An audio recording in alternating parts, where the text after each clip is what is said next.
Yep. Just like that, the Toronto Blue Jays give it right back. They get swept against Tampa.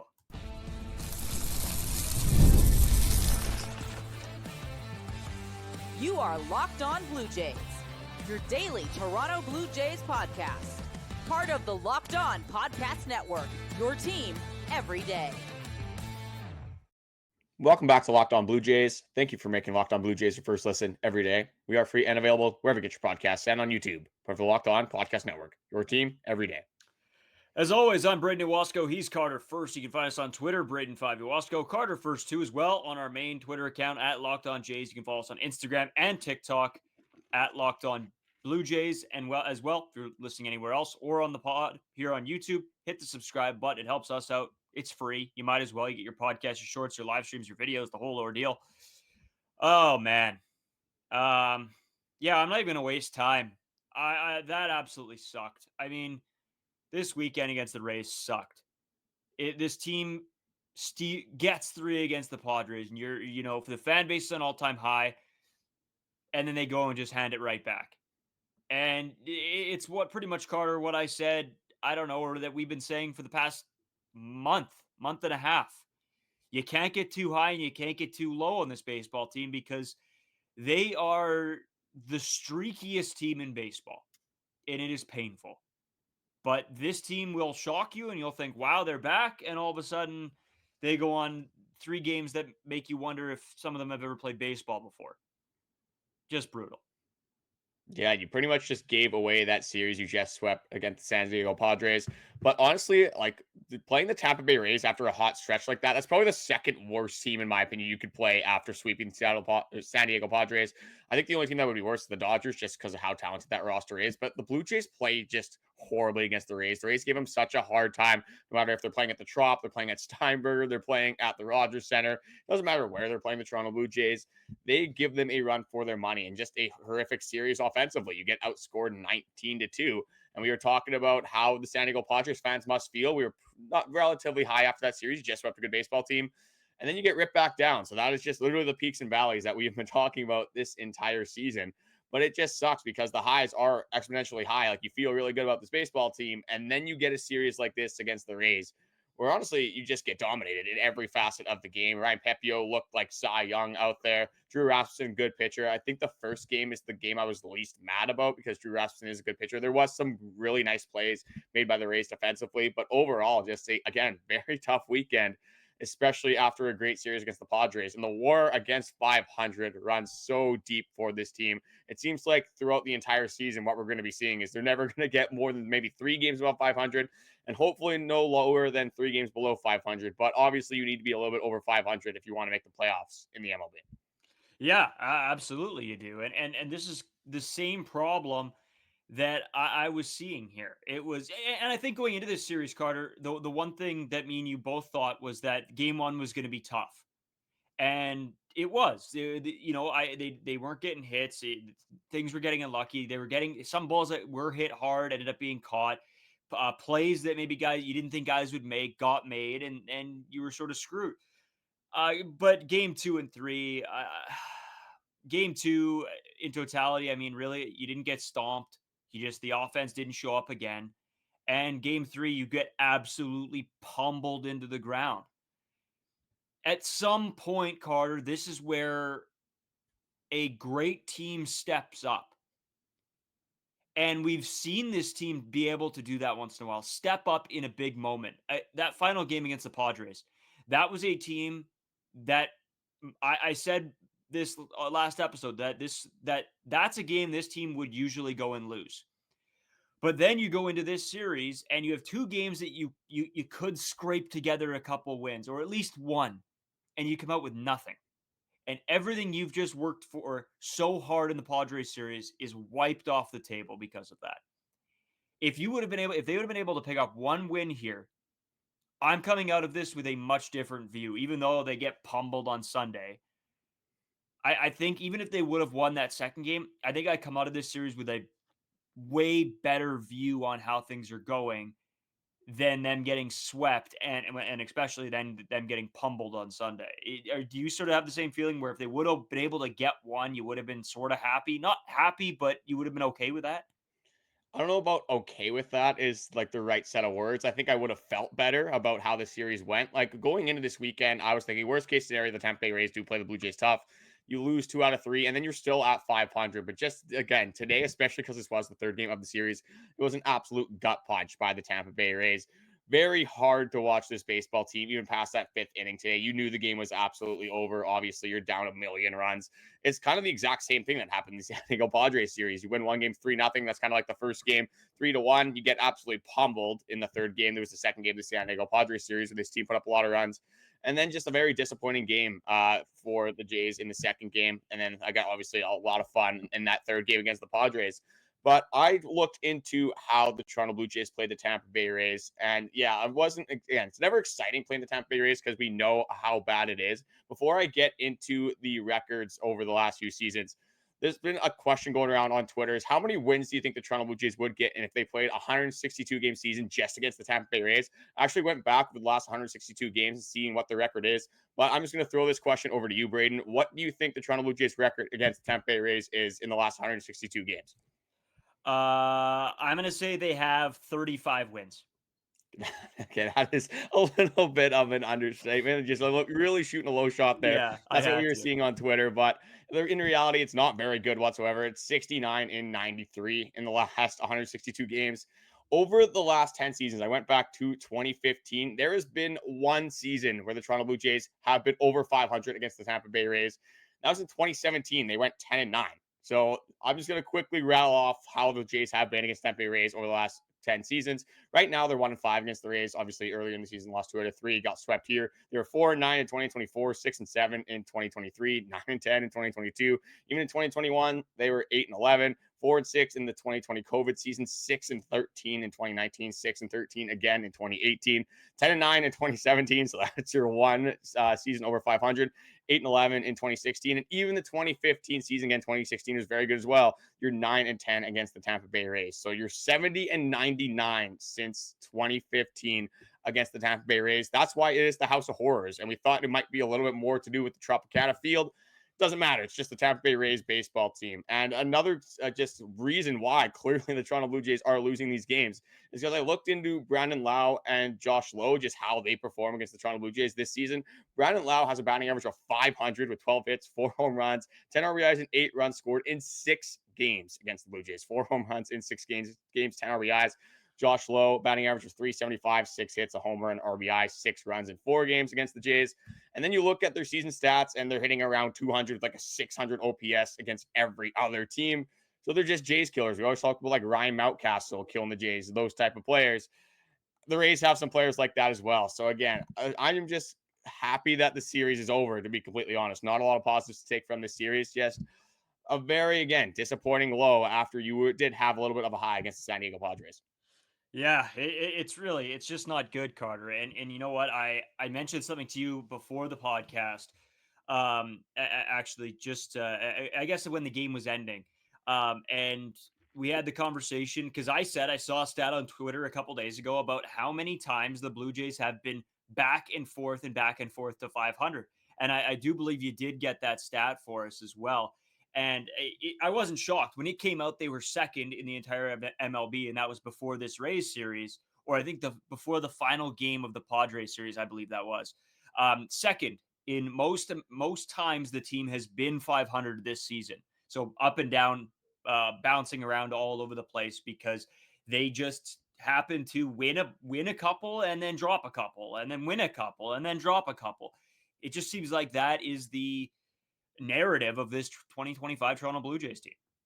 Yeah, just when you think things are going well, you get the floor or the rug just swept underneath you. And then when things are going horribly and you're trying to give up on this baseball team, they slowly pull you back in. I got the updated times with a 500 record. They have dropped a third, but still it's happened 10 times this season.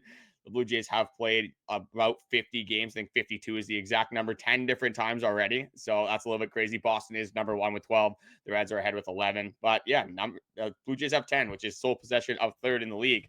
And again, like being around 500 is okay early on the season. If like the 2015, this team was around 500. Again, I don't want to compare this team to 2015. It's a little bit different there. But we saw obviously the Blue Jays have an unbelievable record after the All-Star break. So it's not necessarily the worst spot to be.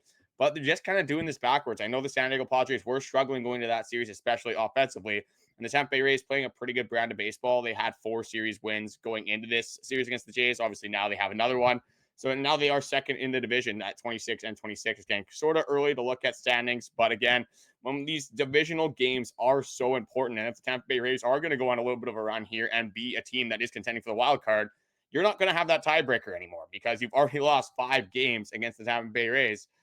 Unless you go on a massive streak, which hasn't happened in the last 10 seasons whatsoever. Again, that's another team that if you're going to be battling against, you don't have that tiebreaker. You've lost a ton of great games. You've lost a ton of ground already against the Tampa Bay Rays.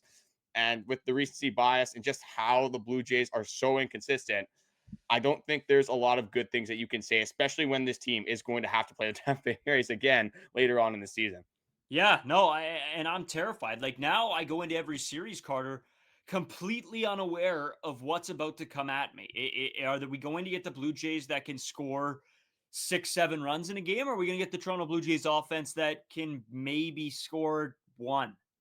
Or are we going to get the pitching staff that goes out there and throws gems? Or are we going to go out there and get the pitching staff that gives up a million?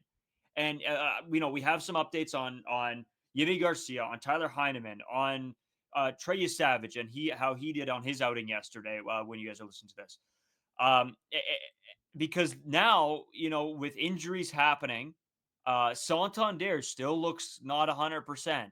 There are guys that are coming into this lineup that you're sort of seeing. Okay, this team was on a hot streak. They had Daulton Varsho coming back on a hot streak. They had George Springer really cooking. Bo and Vlad were going really well. Now, can you count on? Obviously, you can't count on all these guys playing well at the same time.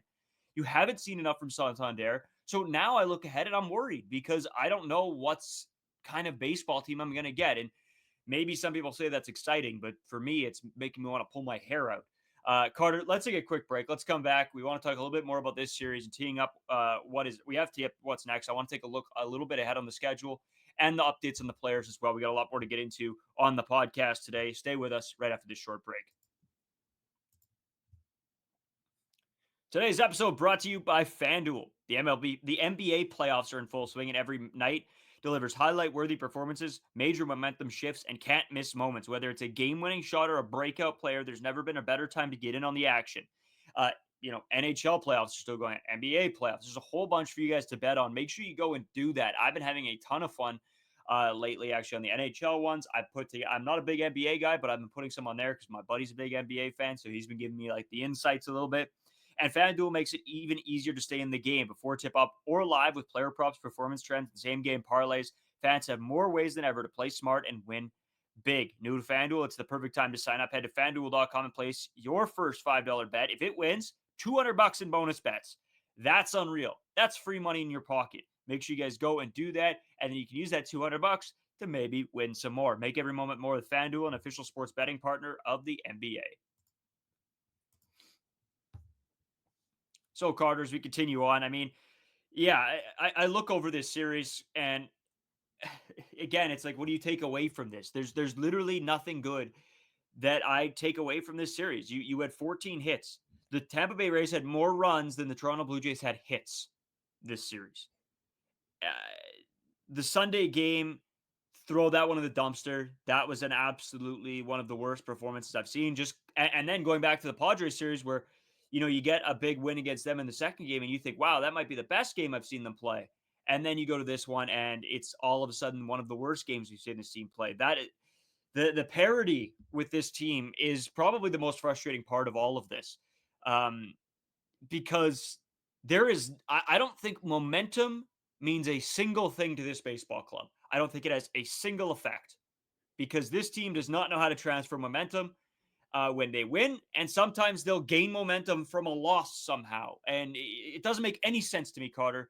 But it's got to be frustrating for everybody watching, right? Well, I mean, it's frustrating for us. We've seen it in the comment sections. We've seen it on Twitter. We've seen it really everywhere with this Toronto Blue Jays team. And unfortunately, right now, the best way to describe the Toronto Blue Jays is mid. It's mediocre. It's 500. 500 is a mediocre baseball team. And we've just seen the inconsistencies this entire season. Offensively, we've seen it with the starting pitching. We've seen it. The bullpen overall has been pretty good. But now, again, we have some injuries that we have to go into. And I think that's where I'm going to jump into right now. But this team, like you said, it seems like when you're starting to get momentum, you're starting to feel a good way about this team. They lay the worst egg of all time in the next game, and then that seems to carry on the momentum for the rest of the series. Seems like if the Toronto Blue Jays win the first game, they're probably going to have a pretty good series, and if they lose the first game, it is going to be some of the most miserable baseball that you are watching. And again, when you look at the series and you look at some of the outcomes just from the series, obviously they lost all 3 games of this baseball series. But you had some injuries as well. Tyler Heineman, again, has been very good this season, but he was placed on concussion protocol after getting a few foul balls and pitches in the mask. So it's on the 10-day IL. That's retroactive to May 23rd. And that roster move, Josh Walker, designated for assignment. I don't think anyone's going to lose sleep over that one. But Ali Sanchez, selected to the Major League roster, will be active. And then Yimi Garcia, right shoulder impingement. John Schneider kind of said this has been kind of loading up into this. There seemed like Yimi Garcia wasn't feeling necessarily 100%, so they do throw him on the 15-day IL. Paxton Schultz are called from the AAA team and will be active tonight. That obviously happened the game before. That was for the 3rd game of the series. So now you have, again, Yimi Garcia, who has been very good this season, who will not be pitching for your staff. Nick Sandlin should be relatively close to coming back. You have Erik Swanson again coming back. So you do have some reinforcements coming through the grapevine here.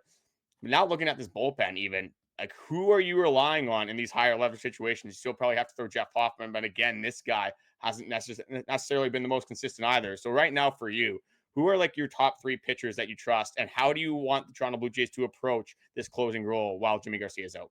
Well, that's what's really interesting. I mean, the closing role, it's got to be Jeff Hoffman's, and you just have to have faith that he'll figure it out, and that he won't have these blowups. But I don't know how happy I am about that right now. Like I think if he continues to not throw well, then they got to make a different move. But what is that different move? I don't necessarily know. But if you're talking about a guy that's now going to step up and replace Jimmy Garcia, I'm going to tell you that nobody really. It's going to be a by committee type of thing. You're going to have hopefully Mason Fluharty be able to continue to pitch well. You're going to have guys like Brennan Little, Chad Brennan Green. Little, thank you, step up. You're going to have some other guys that are going to have to move up. Yariel Rodriguez, that guy could pitch in almost any leverage. He's sort of just the jack of all trades when you're talking bullpen. He seems like, depending on the game, he can do whatever you sort of need him to, and he's been electric so far. And then you also have Chad Green, and he's probably a guy that they're going to look to step up in an absence of Yimi Garcia. Now you're right. Like you said, you have a couple guys coming back like Sandlin, who started the season out pretty good. And I think we all like the look of Nick Sandlin. You also have Erik Swanson. And when he does come back, that it is probably going to be one of the biggest additions back to this ball club. Now, how does this all favor in to this Toronto Blue Jays success? I can't tell you that, because at the end of the day, I don't know from a day-to-day experience what is going to go wrong. It could be that the pitching staff gives up 1 million runs. It could be that the offense literally doesn't get more than 2 hits. I don't know. So how much does this affect the team? Yeah, it helps. But is it going to be a record-changing moves, or if one guy misses, is it going to tank the Blue Jays? No, I don't think so. I think this is a by committee mediocrity team that is going to hover around 500 all season. Yeah, something's going to have to change if this team is going to get over that hump of 500. But I just wanted to give a little bit of timelines for some of these pitchers that are coming back. Nick Sandlin threw a bullpen on Saturday, so I think the expectation is he's going to have a rehab stint in Dunedin. That's probably going to be another 10 days or so you don't have Nick Sandlin probably for this week. Ryan Burr with a shoulder injury and Erik Swanson with an elbow, they were scheduled to make their rehab appearances. Burr on Sunday, so that one already has happened. Erik Swanson on Tuesday, so again, maybe you can get them close to the end of this week, maybe at the start of next week. So I think both of these guys, again, probably going to be around a week away. Spencer Turnbull did have a rehab assignment in Dunedin. This was on May 21st, and Spencer Turnbull did not have a great day. 3 innings pitched, 5 earned runs, 2 Ks, 2 balls. But again, will continue to work up for this team. So this is a guy that obviously will probably get some starting rotation length, or maybe just be a long guy out of the bullpen. Definitely use this guy in opening scenarios. But right now, for me, you don't have Yimi Garcia. You have this closing situation. I think it's all matchup based. I don't think you give this role solely to Jeff Hoffman. The way Brendan Little has been pitching this year, he's been unbelievable. A 1.5 ERA guy over about 22 innings. He has been the best reliever on this team up to this point. So I think if you have lefties coming out, I think it's Brendan Little's turn in the 9th inning. And if you have some righties, Jeff Hoffman hasn't necessarily been great against righties, has about a 2 whip against righties this season. But I think you still have to rely on this guy again. Who else are you going to necessarily go with? I don't mind throwing with Yariel Rodriguez in these high leverage situations, but throwing him right into a closing role, I don't think you're really setting him up for success.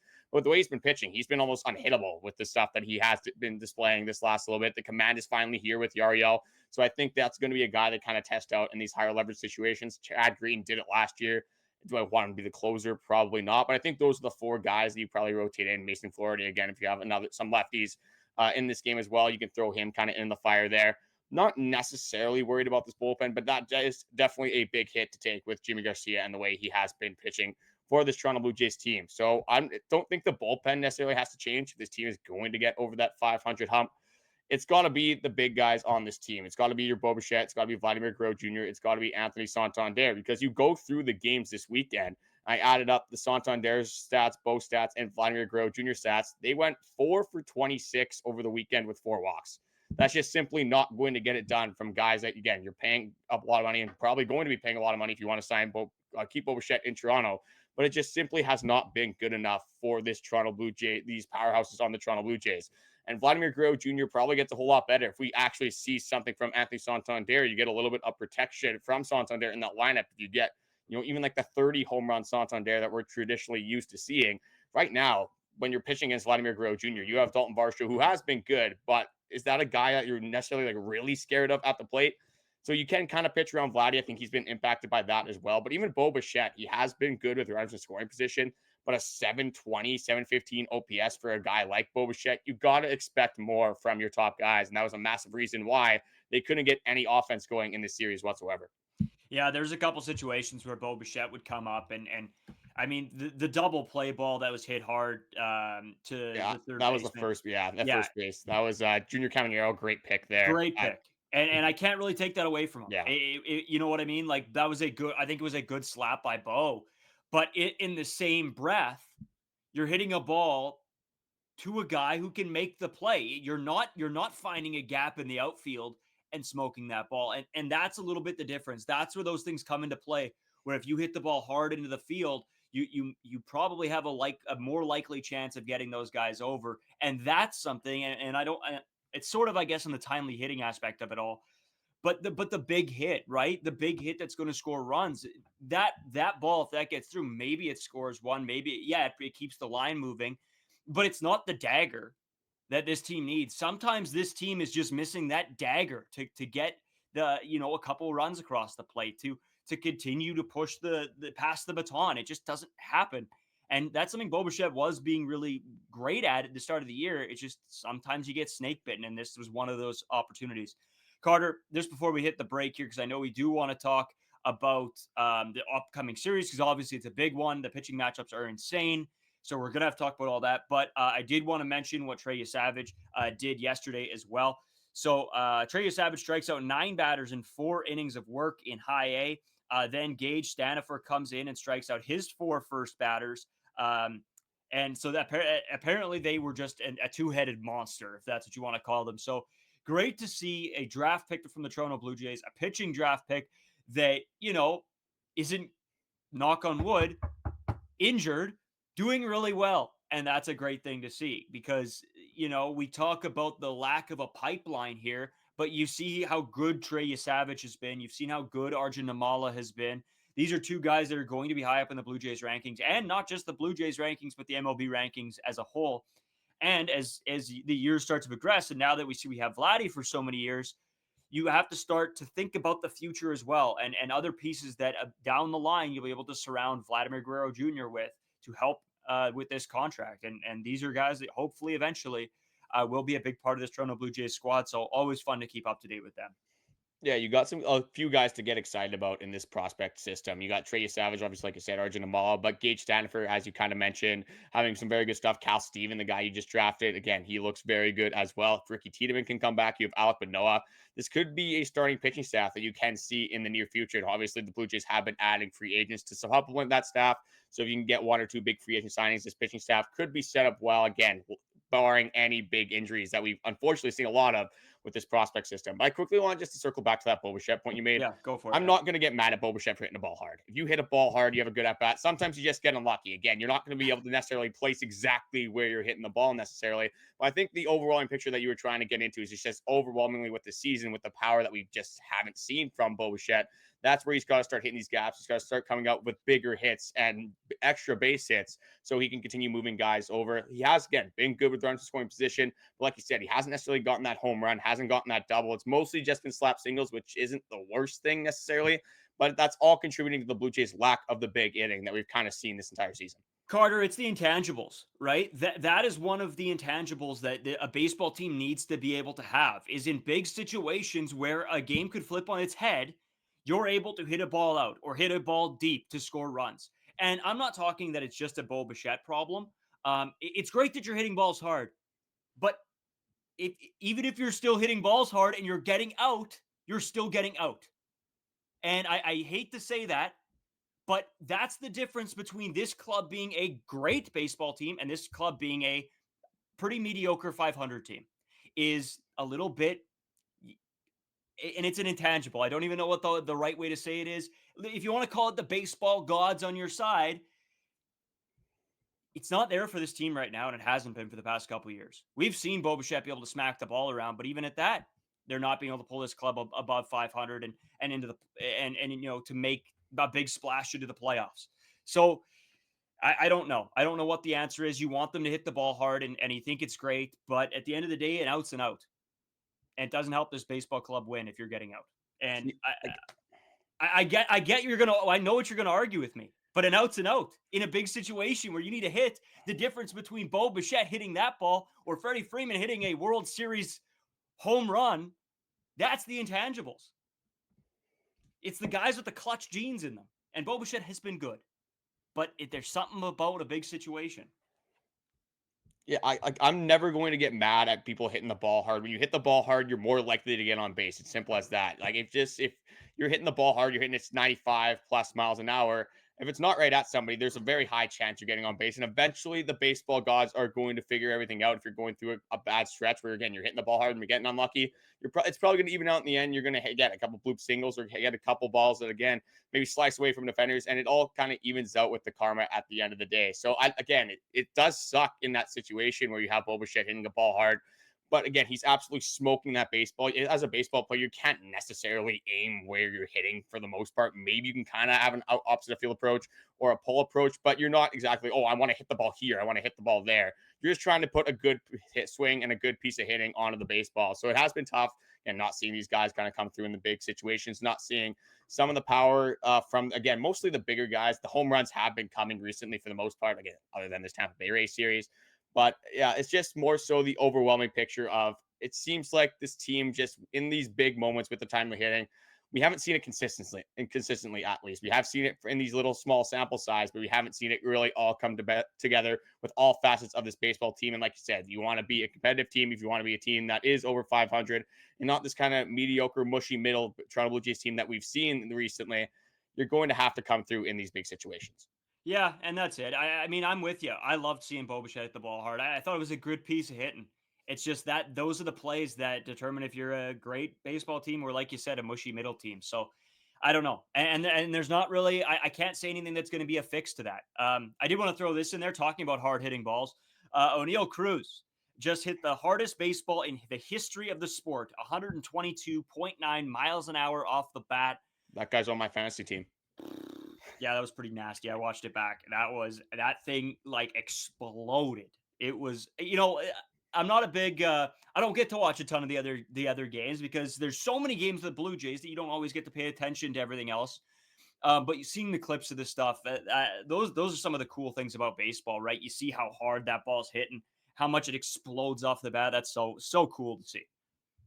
Yeah, especially with a swing like that, absolutely pimps the baseball. Again, it's a lot more fun when you're seeing Vladdy Santander, those kind of guys doing it, but you have to have some respect, especially with interleague play. A guy like on the Pittsburgh Pirates, O'Neill Cruz, that you're going to see once a season. Yeah. So definitely nice to see just people absolutely mashing the baseball, no matter which team you're on, as long as it's not against the Toronto Blue Jays, obviously.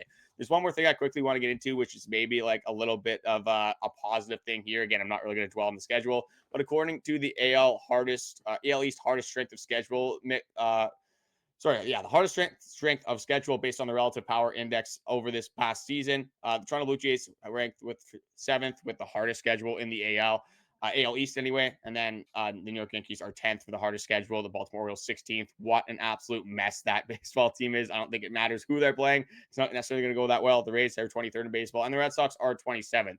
So if you want a little bit of, a spin zone, something to follow on, maybe that you can spin this into a sort of positive. Toronto Blue Jays are 2 games below 500, and they've had the 7th hardest schedule in all of baseball. But unfortunately, it doesn't get any easier. The Toronto Blue Jays have had some pretty decent luck with the starting pitchers they've been facing. They missed Tiger Skubal. They missed Michael King against San Diego Padres. But now they're getting some big dogs. They're getting guys that are going to be tough opponents. And we're going to get into that preview after this short break.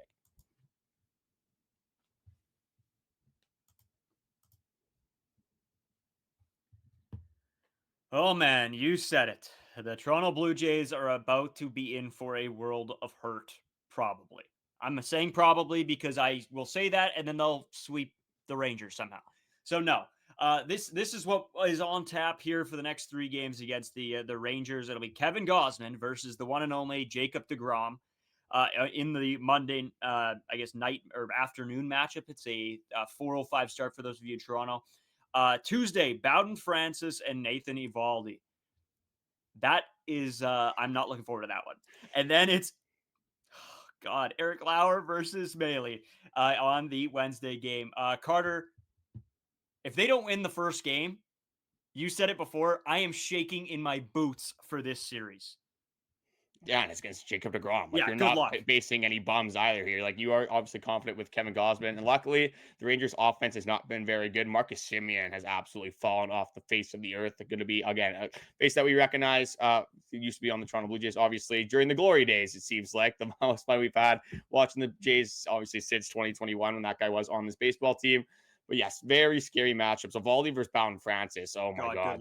That is what quite literally one of the worst matches that you can have. Eovaldi probably been a top 7 pitcher in the MLB this season. So that is going to be a very rough one. But in Toronto Blue Jays fashion, wouldn't be surprised if they somehow won that baseball game. Maybe Bowden Francis finds something against that Tampa Bay Texas Rangers. I can't figure out team names. I'm just mixing and matching all of them recently.